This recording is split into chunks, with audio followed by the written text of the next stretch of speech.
достар, кезекте бақындықтың есептерін шығарамыз. Сіздер бойынша 7 сыныптың 4 нұсқасының 7 есебі. Есептің шарты бойынша сіздерге көрсетіліп тұр. Мен сіздерге алдын жол берген осы тапсырманы. Енді осы жерден бізде есептің шарты бойынша ара қашықтығы беріліп тұр. А және Б бойынша бізде 15 километрге тең. 15 километр көрсетіліп тұр, 15 километр. 15 километрге тең. Ал моторлы қайық өзен ағысын 3 сағатта жетті дейді. 3 сағатта, ал кері қарай 5 сағатта қайтады екен. Есептің табу керек, бізге моторлы қайық пен ағысын жылдамдығын табуымыз қажет.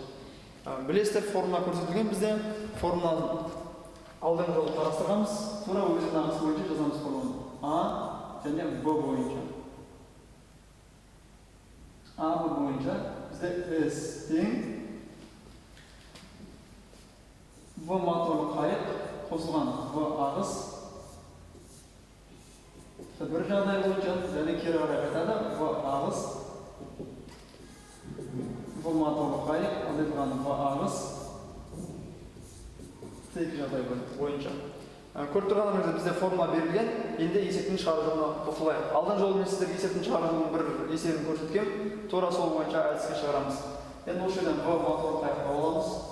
Азайтылған қосылған В ағыс тең S бөлінген Т1. В моторлы қайық азайтылған В ағыс S бөлінген Т2 теңдеулесіне аламыз. Көріп тұрғандарыңызда бізде есептің шарты бойынша ара қашықтық бар, 15-ке тең және уақытымыз бар. Орнына қойып шығаратын болсақ, бізде В моторлы қайық қосылған В ағыс тең болады.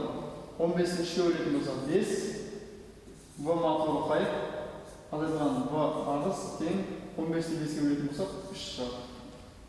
Енді теңдеулер жүйесінің шешуінің әдісі бойынша біз бір-бірін алып тастайтын боламыз. Сонда 2 В ағыс тең болады 2, сонда В ағысымыз бізде 1 километр бөлінген сағат шығады.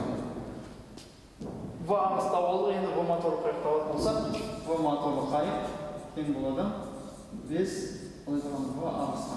Сонда В моторлы қайық тең болады 4 километр бөлінген сағатқа тең болады.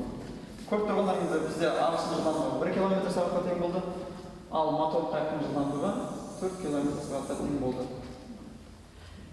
Алдағы уақытта тағы көрсететін боламыз сіздерге. Есептің шығару жолы қатты қиын емес. Ең бастысы есеп көп шығару керек. Бізге тіркеліңіздер. Біз сіздерге әлі есептердің шығару жолдарын көрсететін боламыз.